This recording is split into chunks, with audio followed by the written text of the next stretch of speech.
The muzzle of the alien weapon pressed against the side of his head, cold and precise. Cole didn't flinch. He could feel the power humming through the sleek barrel, a quiet threat vibrating just above his skin. One twitch of her finger, and it would burn a hole through his skull without ceremony. He had no illusions about that. The alien standing behind him wasn't bluffing. "Move," she said. Her voice slid through the air like a blade, sharp, fluid, precise. There was an accent there, one he couldn't place, layered and complex, as though her tongue was used to more vowels than a human mouth could form. It wasn't the shrill screech of the Harkari invaders or the hissing syntax of the Velen. This was something else. Cold, clean, a language born of starlight and war. He took a step forward, then another. The corridor around them flickered red as the emergency lights stuttered through their last volts of power. The hum of the ship's core, a low throb that had underpinned every moment since he'd been dragged aboard, was faltering. He could feel it in the floor beneath his boots, in the uneven pulse echoing through the walls. Something was breaking down. Cole didn't know the name of the ship. The records he'd pulled from its outer manifest before boarding had been encrypted military-grade, alien script, uncrackable in the time he had. But he'd known it was valuable. That's all the black market needed to hear. What he hadn't known was that it wasn't abandoned. "You're making a mistake," he said, voice low, steady. He didn't turn his head, didn't dare, but he could hear her behind him. Each of her footsteps was near silent, but she wasn't hiding. No need to. She owned this space. She didn't answer right away. For a moment, all he heard was the rasp of his own breath and the soft hiss of the ship venting coolant somewhere in the distance. Then she spoke. "You made the mistake when you stepped onto my vessel." There it was again, that same chilling calm, as if his presence wasn't a threat or a problem, just an anomaly to be corrected. He turned his head slightly, just enough to catch a glimpse of her in the dying light. Tall, lean. Her skin was a shade between slate and steel, marked with subtle ridges along her neck and collarbone. Her eyes glowed gold in the dark, bioluminescent, maybe, or something cybernetic. She wore no insignia, no rank, just black armor, matte and scarred from battle. This wasn't a ship officer. She was the captain, or something worse. The air around them trembled suddenly, and a deep groan rolled through the ship like it was crying out in pain. The gravity field flickered. Cole stumbled forward and caught himself against the bulkhead, teeth rattling as the floor quaked beneath them. "What the hell?" he started. The ship jolted hard to port. Alarms screamed to life. Symbols flashed across the wall displays in a language he couldn't read. Her weapon dropped as she reached for a panel on her gauntlet, fingers flying over controls that only half responded. "Is this your doing?" she barked. "What? No, this thing was already dying when I got here." She gave him a glance that could have curdled glass, then turned and sprinted toward the bridge. Cole hesitated. He could run. She'd left him with no restraints, no weapon, no guard, but he didn't move. Instead, he followed her. The bridge was chaos. Sparks fell like ash from the ceiling. A main view screen flickered with the distorted image of a planet, massive, jagged, too close. The ship was falling. Fast. "What is that?" he asked, breath catching. "Forbidden," she spat. "Off limits by interstellar accord. Uninhabitable. No one returns from its surface." The console she was working on lit up with angry red glyphs. She pounded her fist into it once, snarling something in her language. Her voice cracked not from fear, but fury. She looked at him, then really looked. Her eyes narrowed as though measuring something.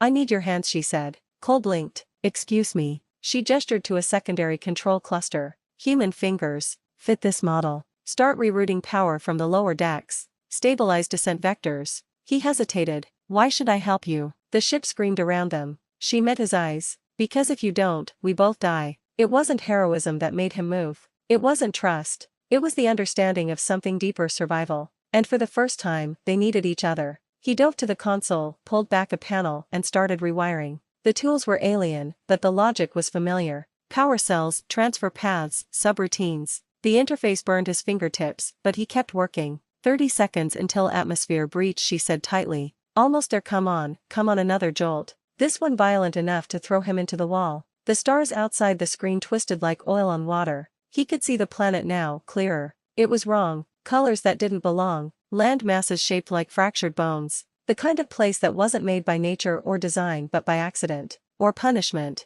He hit the last switch. The power rerouted. The ship lurched but didn't explode. Then the hull tore open. Cole had a moment to register the sound, the suction, the scream of decompression before the floor dropped out from under him. He saw her hand reach for him, saw her mouth form a word, but there was no sound anymore, only wind and light and fire, and then darkness swallowed everything. He woke to silence. Not the silence of peace, but the kind that presses into your ears, thick and unnatural. Cole's eyes blinked open to a haze of purple light. For a moment he didn't know where he was, couldn't remember if he was still aboard the alien ship, or if the world he was seeing was the hallucination of a dying brain. But then the pain hit him. His body ached in a dozen places: shoulder, ribs, thigh. His back felt like it had kissed every sharp edge in existence. Something warm trickled down his temple, and when he touched it, his fingers came back red. He sat up slowly. The world spun, and then he saw it. The wreckage. The alien ship, what was left of it, lay half buried in the sand like a dying beast. Its hull, once sleek and seamless, was torn open in long, jagged wounds.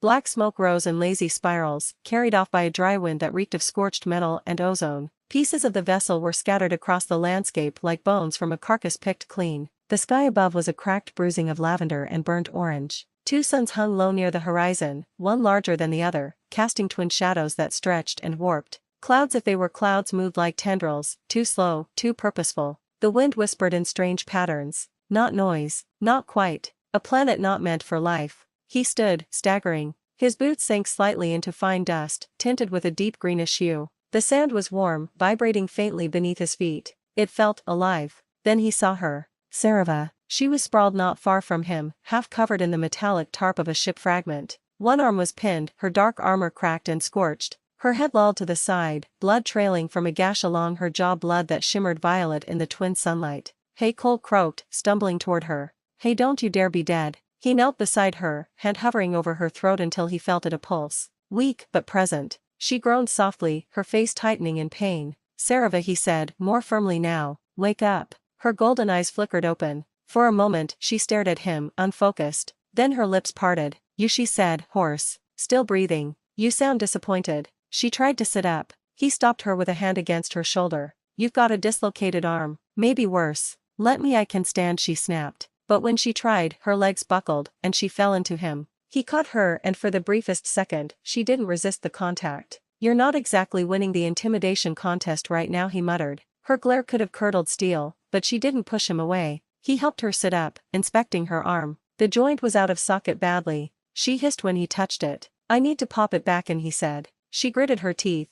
"Do it. Count to 3. I do not require." He wrenched the arm back into place with a brutal motion. She choked on a scream, biting down hard enough to draw blood from her lip. Her breathing turned ragged. "Coward," she rasped. "You're welcome." She shook his hand off her shoulder and slowly stood on her own, swaying slightly but upright. Her expression was carved from stone. He gave her a look. "You shouldn't even be standing. Should I wait for you to carry me?" "I just might, if you keep acting like you're not bleeding." "I have endured worse." Cole raised an eyebrow. "Is this a cultural thing? Denying you're dying until someone drags you into a crater?" "No. It's survival." She turned away from him and looked out over the landscape. Her posture stiffened. "This world," she said. "I know it. From records. It is not on any civilian star charts." "What is it?" "Exile," she said softly. "War criminals, failed experiments. Things left behind. We're not supposed to be here. And yet here we are." She nodded once, bitterly. "The ship's auto-defense systems failed. We were pulled into orbit by the planetary gravity. There was no guidance left. No rescue signal." Her silence was answer enough. Cole exhaled slowly. The wind kicked up again, scattering sand across the scorched earth. Behind them, a section of the ship groaned as it shifted, creaking ominously. "We need shelter," he said. "Whatever tech we can salvage, we do it now." Sarava didn't argue. He moved first, retrieving a pack from the shattered bridge segment, then scanning what few supplies remained. Some rations, a fluid filtration unit, a flare launcher with one shot left, and half a dozen pieces of alien tech he didn't know how to operate, but Sarava did. She found a shard of the ship's hull large enough to serve as temporary cover. Together, they dragged it into a sloped angle, creating a lean-to against a massive rock outcropping. It wasn't much, but it blocked the wind. It was enough for one night. They sat in silence as the suns dipped lower in the sky, casting the land in bruised gold. "You didn't kill me," he said after a while, looking at her from the corner of his eye. She didn't look at him. "You were useful. For now." Still, she said nothing. He studied her. The way her eyes followed the horizon. The tension in her jaw. Not fear. Not quite. But something close. Whatever her mission had been, it had gone wrong.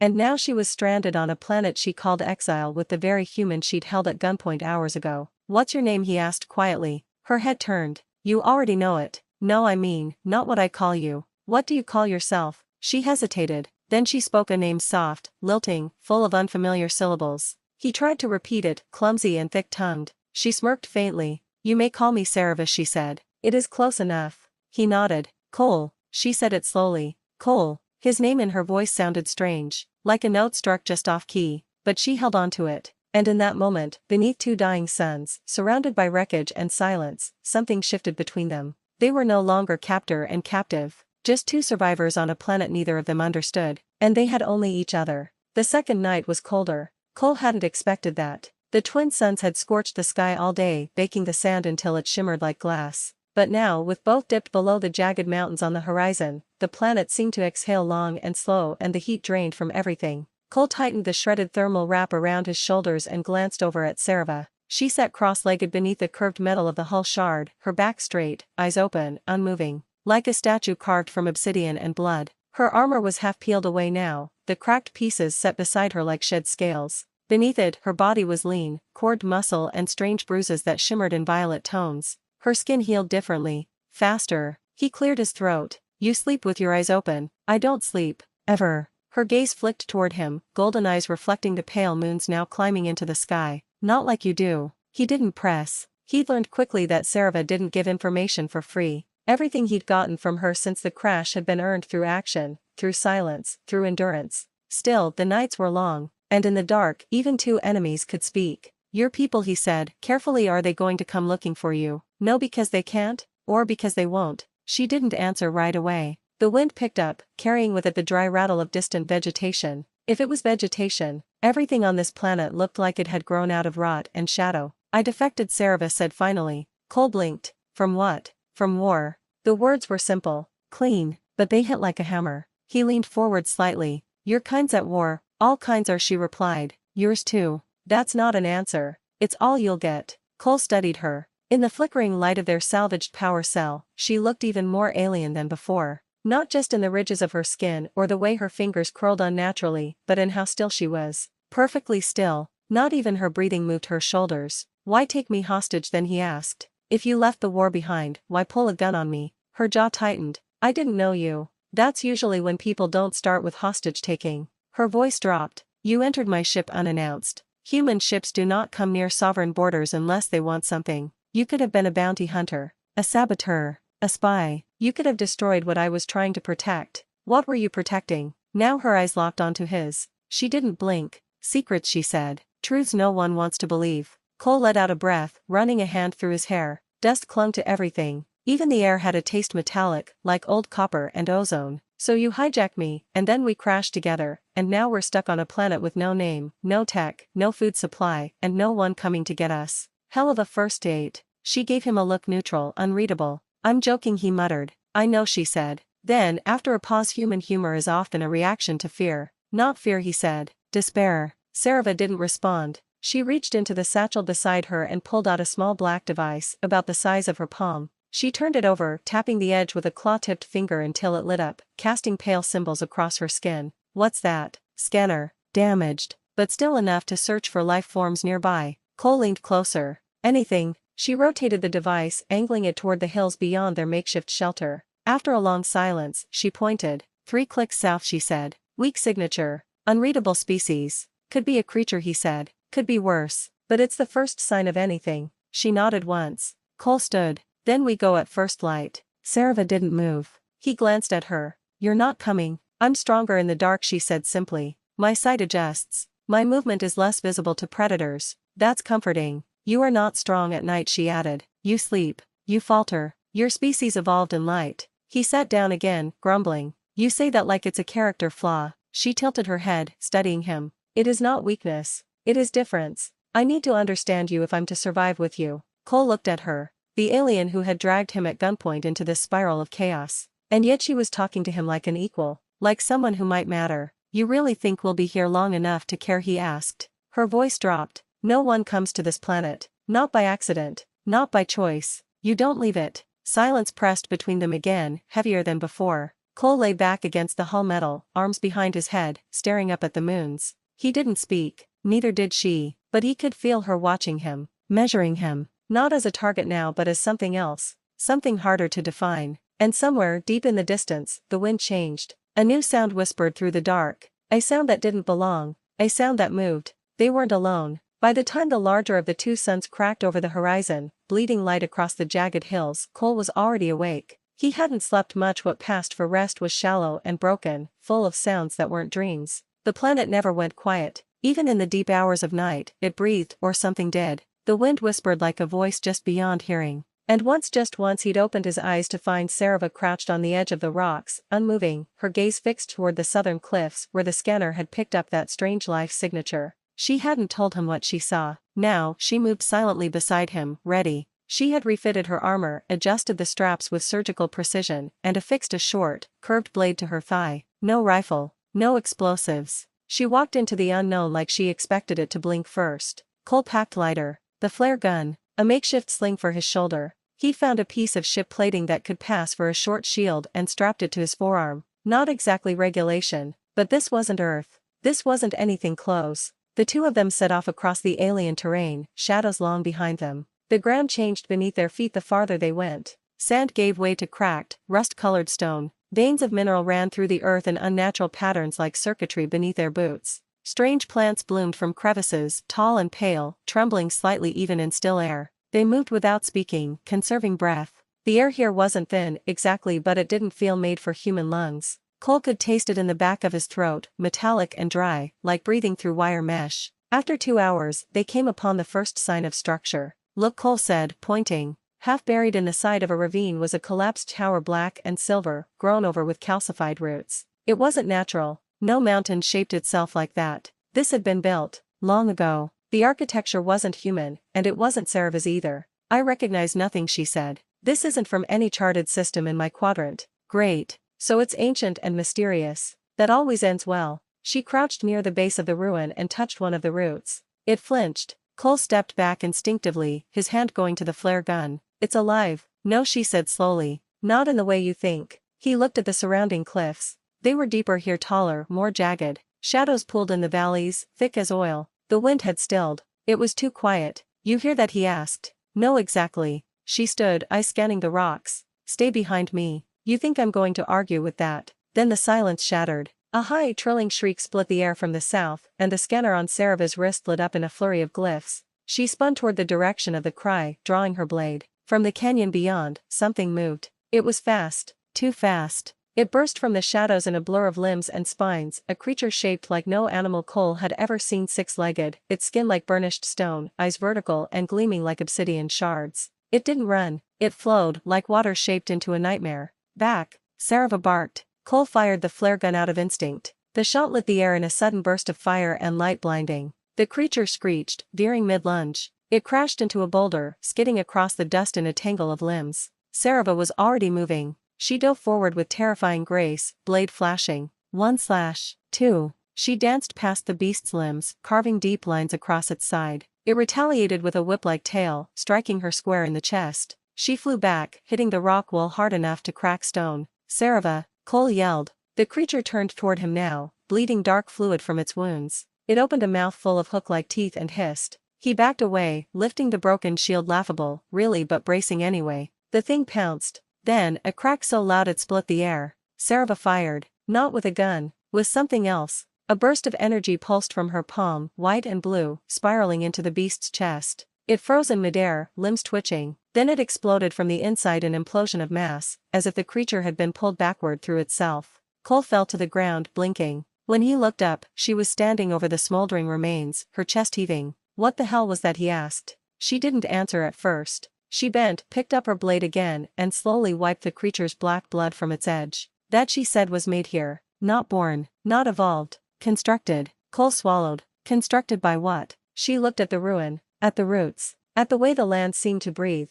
This planet, she said, almost to herself. It remembers. They didn't return to the wreck that night. Instead, they camped beneath the skeleton of the old tower, flanked by stone and silence. Sarava didn't sleep. Cole tried, but his eyes kept drifting toward the edge of the firelight, toward the shadows, toward whatever else might be out there. And in the back of his mind, one thought circled, louder than the rest: they weren't alone on this planet. Not now, maybe not ever. And something here knew they had come. By the 5th day, the planet had begun to change them. Cole felt it in his muscles, tightened by constant motion, raw from sun and cold and the weight of silence. He moved differently now, lighter on his feet, always listening, always watching. Sarava had stopped correcting his footing, had stopped scanning him with those predator eyes. She no longer saw him as a liability, or maybe she had no choice. The tower ruin hadn't offered shelter for long. The roots that clung to it reacted to heat, curling and shifting near the fire, tightening like tendrils around stone. One had reached for Cole's boot in the night, just once,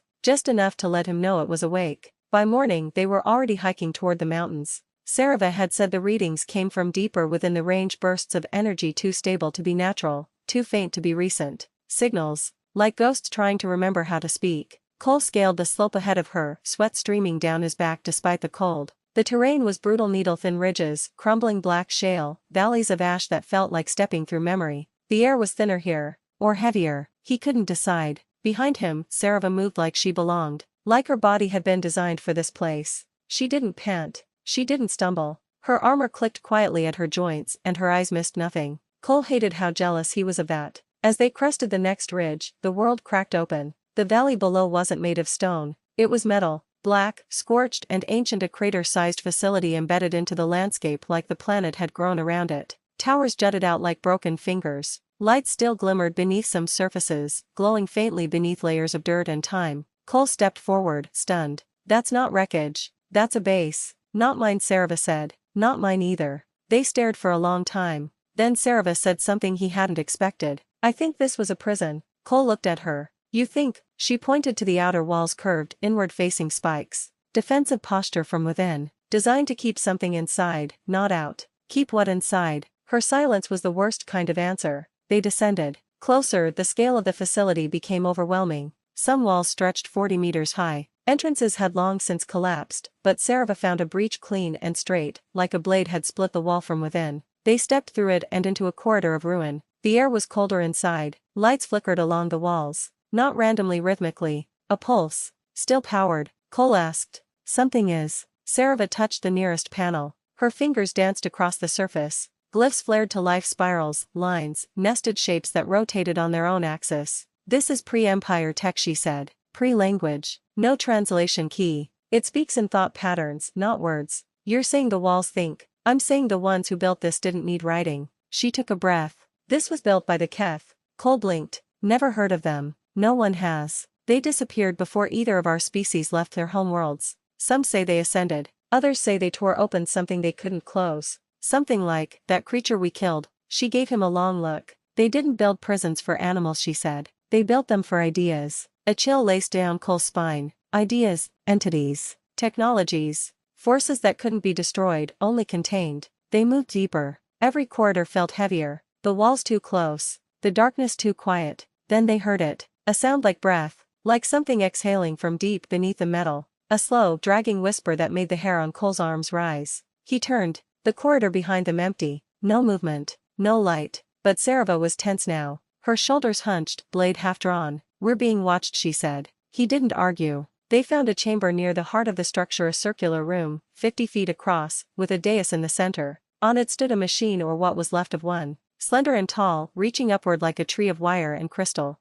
Parts of it hovered, rotating slowly in place, untouched by gravity. It pulsed. Once. Then again. And when Cole stepped toward it, the floor reacted, runes lighting up beneath his boots. Sarava reached for him too late. A flash of light swallowed him whole. He wasn't anywhere. He was inside something. Or outside everything. Time didn't pass. Sound didn't exist. Only thought. And the machine was speaking to him. Not in words. In images. Memories. It showed him Earth burning. It showed him ships above cities, alien, vast, watching. It showed him Sarava, standing on a platform of fire, screaming his name. And then it showed the planet they stood on. But not as it was now. As it would be. Covered in towers. Covered in machines. Covered in death. He gasped and fell to his knees. The light was gone. Sarava knelt beside him, gripping his shoulders. Cole, she said, sharp. What did it show you? He looked at her, eyes wide, throat dry. A warning, he whispered. Then he turned to the machine and saw it for what it was. Not a prison. A beacon. And it had just turned back on.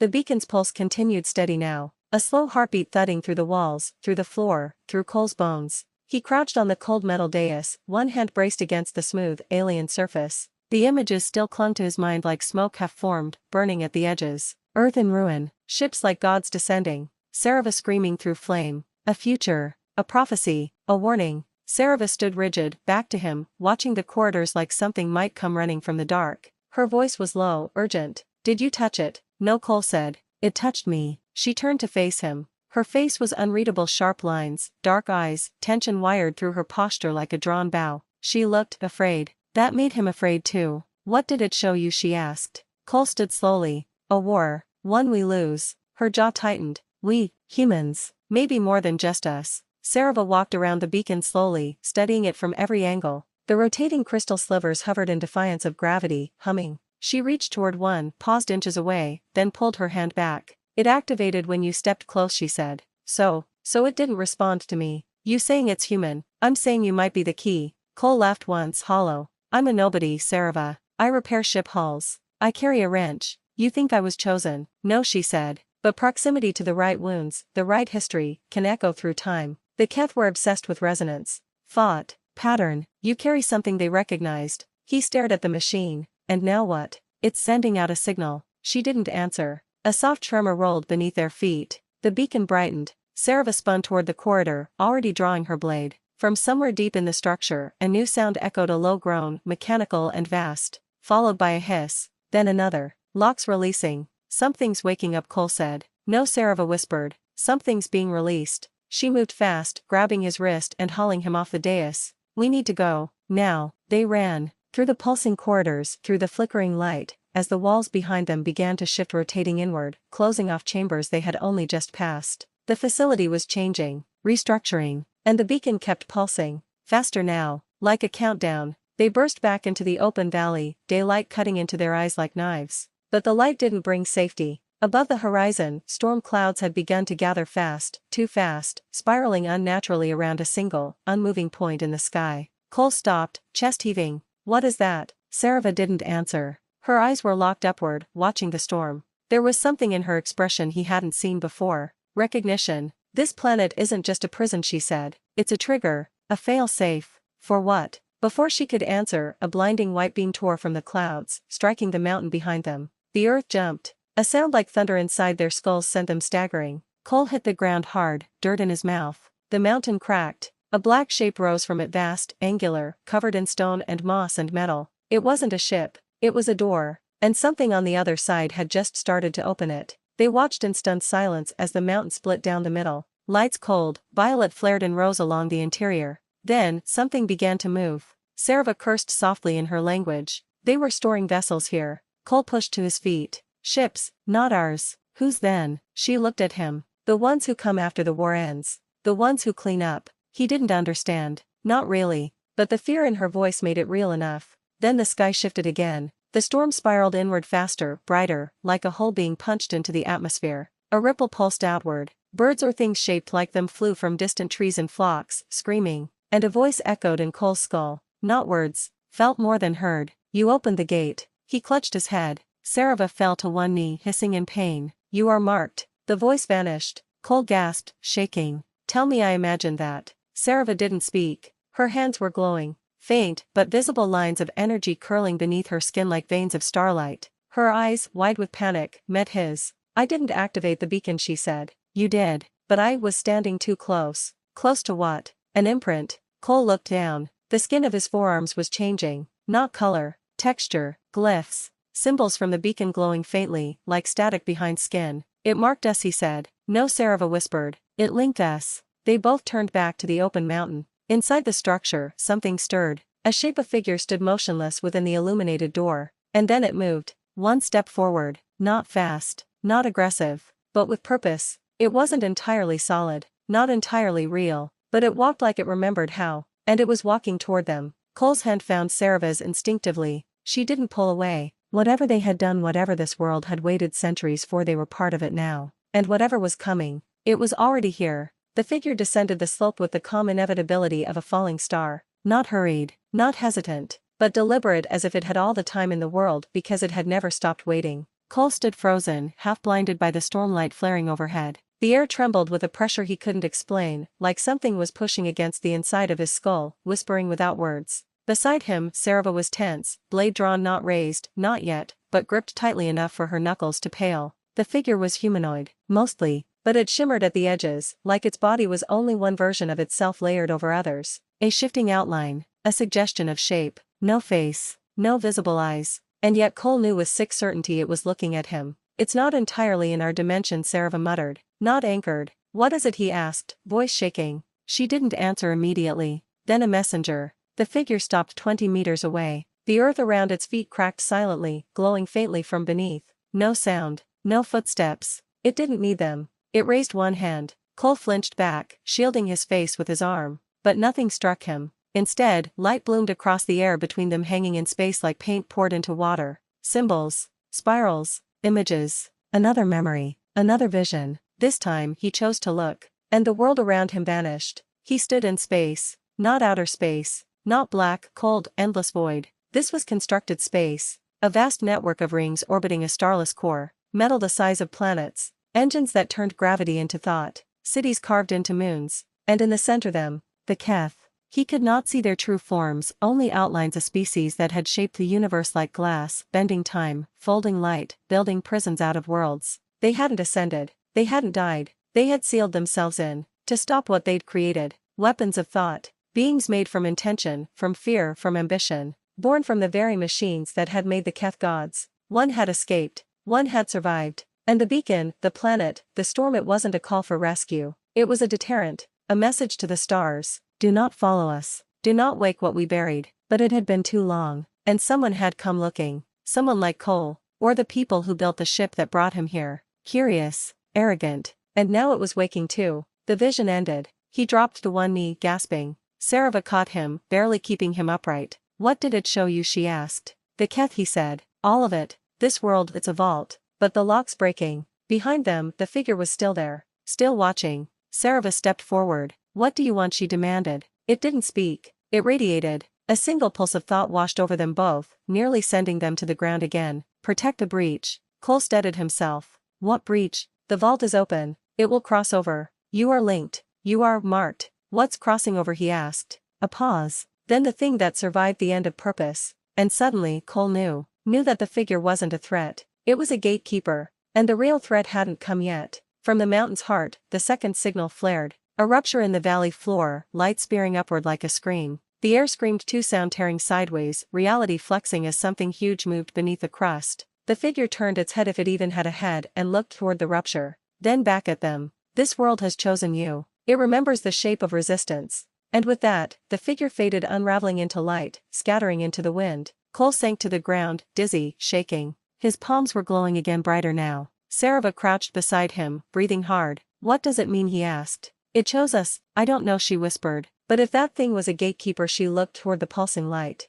Then something else is about to come through the door. They sat in silence as the sky split wide. The mountain groaned. The valley trembled. And far below, in the pit that had once been a prison, the thing that survived purpose began to rise. The world was breaking open. The valley trembled beneath them in a steady rhythm, like the heartbeat of something vast awakening. Chasms split through the scorched soil, spilling light not of the sunlight, too sharp, too aware. Wind screamed across the ruined tower spines, carrying with it the low, guttural frequency of a voice that hadn't spoken in eons. Cole stood at the edge of the breach, staring into the impossible glow. Sarava was beside him, one hand pressed against the hilt of her weapon, the other resting lightly against her chest, where the beacon's mark pulsed beneath her skin. The glyphs on Cole's arms were burning now, not painful but loud. He felt them like thoughts he hadn't formed, as if the alien technology had imprinted knowledge directly into his nervous system. He understood things he shouldn't. The vault was a mind. The mind had opened its eyes. And something was staring back. Sarava was the first to speak, her voice low and brittle.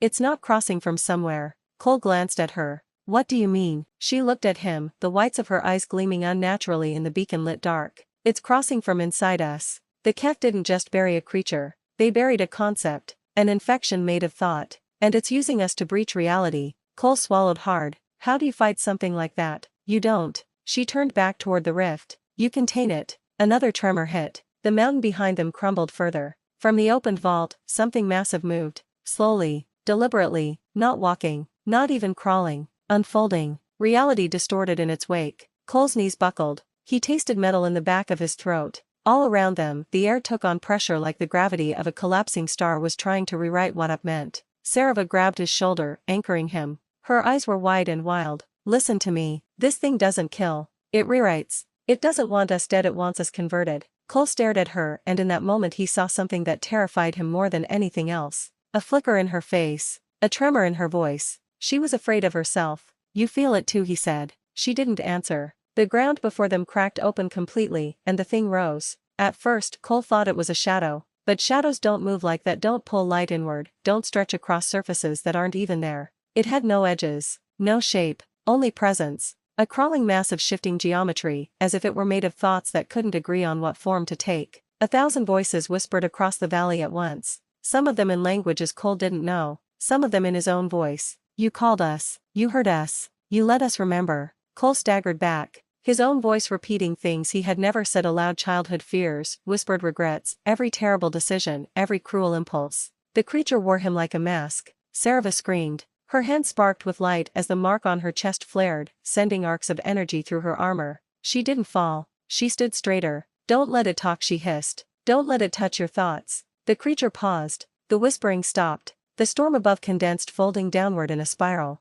And then a new figure emerged from the edge of the breach. It looked like Sarava. Not exactly. Its skin was wrong, too perfect. Its movements too smooth, like playback footage run slightly too fast. But the resemblance was exact enough to make Cole's gut twist. Sarava, it said in her voice. You have already broken the lock. Why resist now? She stepped forward, blade drawn, glowing bright along its edges. You're not me, she said. No, the thing said, tilting its head. But I am what you could be. When the memory finishes writing itself. Cole stepped between them. It's copying us. Worse, Sarava said. It's inviting us to become part of its pattern. That's how it spreads. The false Sarava raised a hand. And the glyphs on Cole's arms responded. A chain of light extended between them. Not energy memory. His memories. Scenes from Earth, from space, from the inside of the cell where he'd been held on her ship. Private moments spilled into the open air like pages ripped from a journal. Sarava slashed through the chain with her blade. It burst like glass. She turned to Cole, breath ragged. We can't fight it directly, but maybe we can close it. You and I, we're linked. It's using that bond to bridge the vault. He blinked. You're saying we break the bond? No, she said. We take control of it. Redirect it. We do what the Kef did. You mean seal it away again? She nodded, her eyes blazing. But this time, we don't need a machine. We are the lock. The wind screamed louder. The false Sarava started walking toward them calmly, confidently. Behind her, the vast, formless mass began to shrink, folding itself toward the copy like a serpent coiling into a host. Sarava grabbed Cole's wrist, pulling him close. Focus on me, she said. Not it. Not your fear. Me. He stared into her eyes. Alien. Fierce. Beautiful in the way something wild and unknowable is beautiful. And he held on. Their marks flared, white hot light spilling between them. They were burning. And through the light, the thing screamed. No. You are our pathway. You are the memory that burns. Now. Sarava shouted. Think of the prison. Think of the seal. Focus on what it was. Cole did. And suddenly he remembered. He remembered because the planet remembered. The vault remembered. Through the mark, he became part of the prison's memory. Not a man, not a host, but a barrier. The creature struck them, and split itself. Light exploded from their bond, lancing outward in a blast that tore across the valley. The false Sarava dissolved mid-step. The storm fractured. The breach folded in on itself with a roar that sounded like every voice in the universe being silenced at once. Then silence. Darkness. Stillness. Cole collapsed. Sarava caught him. They lay there, breathing hard, staring up at the sky. The storm was gone. The vault was closed. But the marks on their bodies still glowed softly now. Not gone, only dormant. You all right, he asked. Sarava nodded faintly. For now. He turned his head toward her, eyes wide. What did we just do? She didn't speak for a long moment. Then we became the gate. And somewhere, far below, the prison dreamed again. The silence that followed was wrong. Not peace. Not calm. Just absence. The kind of stillness that waits to be broken. Cole lay on his back, staring into a sky that felt new and old all at once. The clouds were gone, peeled back to reveal unfamiliar stars close, too close, like they were leaning down to listen. His skin hummed with aftershock. The glyphs on his arms had dimmed but not faded. They pulsed now like a slow, sleeping heartbeat. He sat up. Sarava knelt nearby, blades planted in the dirt beside her, her breath shallow. The light of her mark centered over her heart was slowly receding, like the tide. Neither of them spoke at first. Then Cole asked, quietly, did we win? Sarava's answer was a long breath. Then we delayed it. Cole frowned. I thought we sealed it. We did, she said. But this planet was never just a vault. It's a cycle, a pulse. And the thing we fought, it's tied to something bigger than itself. He swallowed. The Keth. She nodded. Their legacy. Their mistake. Or maybe their design. I'm not sure anymore. What matters is it's not over. He rubbed at his arms. I can still feel it. In me. Like, part of it stayed behind. Not part of it, she said. Part of the vault. The lock. It chose us, remember. She stood, wincing slightly. Her silhouette looked less alien now, though nothing had changed. He couldn't tell if it was the bond between them or if surviving the impossible had made her more real to him than ever. Sarava, he hesitated. That copy of you, it knew things. Personal things. Things only you would know. How did it? She turned to him and for a moment, he saw vulnerability in her eyes. Not fear, but memory, regret. I've encountered it before, she said softly. Not here, not like this, but traces, echoes. In forbidden systems. Derelict worlds with no names. The presence, it touches minds. Learns. Burrows in. I never let it fully take root. Until now, I didn't know what it was. Cole stared at her. You've been running from this longer than I've been alive. She didn't argue. Then why bring me here? I didn't, she said. You were never supposed to make it this far. You were a bargaining chip. An Earth diplomat's son caught spying in the wrong quadrant. But when the calf signal triggered, she trailed off. Cole's voice was low. You realized it had to be us. Sarava nodded. I studied the calf for most of my life. I thought I could predict their mechanisms. But I didn't understand the organic element. Their prison wasn't powered by machines. It was powered by connection. By people. Minds. Bonds. Memory. She turned to face him fully now. And somehow, you and I fit the lock. They stood in silence. He wanted to say it wasn't fair. That he hadn't signed up for this. That he was just a man caught in the wrong orbit. But none of that mattered now. The bond was real. The glyphs etched into his flesh were real. And the gate, the thing they'd sealed, was still there, watching. Something stirred beneath the soil. Not violent. Not rising. Just present. A pressure like breath held too long. Cole looked toward the breach. It had collapsed inward, sealed now with strange, glass-like mineral. Etched across it was a spiral familiar. The same shape that had appeared in his vision from the gatekeeper. It's still listening, he said. Yes, Sarava replied. And so is everything else. He turned to her. What happens if someone else comes here? She didn't answer. Instead, she walked toward a fallen structure, a broken tower half swallowed by the ground. With her blade, she carved something into the wall. Symbols. Not letters. Warnings. He understood them without knowing how. Do not unlock what remembers. This planet is a mind. And it does not forgive. She turned back to him. We can't leave this place undefended. The vault marked us. It made us part of its system. That means we're now part of the next cycle. You're saying we can't leave. Sarava's expression was unreadable. I'm saying maybe we're not meant to. Cole's jaw tightened. So we're just what? Guardians? Warden ghosts of a dying world? No, she said softly. We're evidence. Proof that resistance is possible. She looked at the stars, then back at him. But this time, we make the rules. We shape the pattern. The wind stirred again, but this time it carried no malice, only the distant cry of an alien sky reshaped by fire and memory. Cole stepped toward her. And what if it returns? Sarava's eyes found his. Unflinching. Fierce. Then it'll find the gate has teeth. Above them, the stars pulsed once. Not a threat. A warning. The cycle had not ended, but it had changed. And now, it bore the shape of two souls who had refused to break. Time no longer moved the way it used to. Days blurred together under a sky that never returned to what it had been. The planet, still recovering from the seal's reformation, seemed to watch them no longer hostile, but aware. As though it now regarded Cole and Sarava not as intruders, but as inhabitants. Sentinels. Cole had started marking time by the stars. He tracked their movement, mapped the constellations, drew crude charts on the hull of the wrecked ship. It was something to do with his hands. Something to keep the glyphs on his arms from becoming the only things that defined him. Sarava was quieter now. Not distant but listening, always listening. To the hum of the earth beneath her boots. To the subtle tremors that still moved through the crust at dusk. To the pulse of her own heartbeat, synced now. Cole was certain with something buried deeper than any vault. They slept in shifts. They patrolled the rim of the sealed breach every morning. And every night, they stood side by side beneath the same stars, silently reaffirming a vow neither of them had spoken aloud. We remain. The vault didn't speak again. Not directly. But the world began to change. Patches of alien flora once dormant, grayed-out husks began to glow faintly when they passed. Their proximity seemed to awaken dormant systems, towers that pulsed weak light, shattered pylons that now hummed when touched. This planet, a machine mind built to imprison memory, had started to respond to them. Like it was learning them,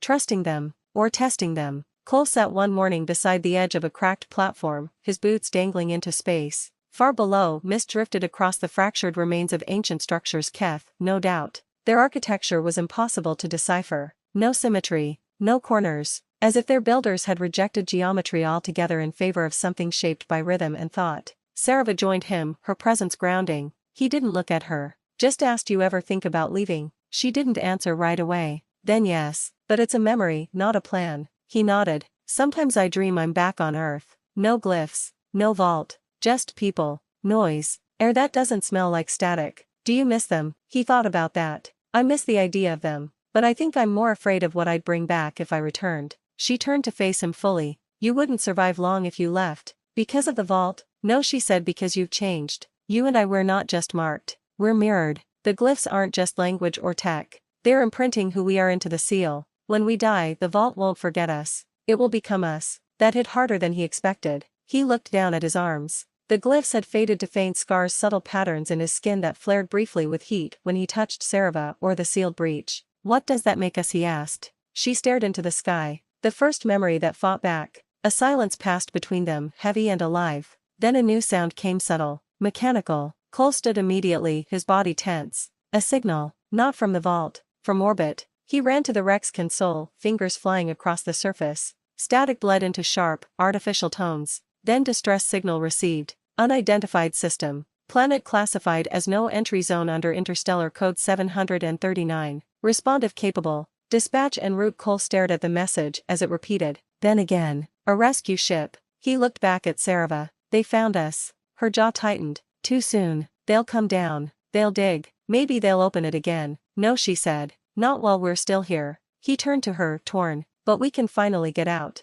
Go home. See the stars from outside again. She walked to him slowly, then placed her hand on his chest. This is the outside now. Cole swallowed hard. You won't leave, he said. It wasn't a question. She shook her head. If I do, this all resets. If you do, it resets faster. He wanted to argue, but deep down he knew she was right. The vault had sealed, but the infection it once held still remembered its shape. And so long as that memory could be reborn, it could spread. The only thing holding it back was them. I won't let them land, he said. I'll warn them off. Sarava nodded. That's the first step. Cole looked once more at the sky, then walked back to the transmitter and keyed in the only message that mattered. Do not land. System unstable. Quarantine permanent. Survivors chosen. No rescue required. He paused, then added, this world remembers. So do we.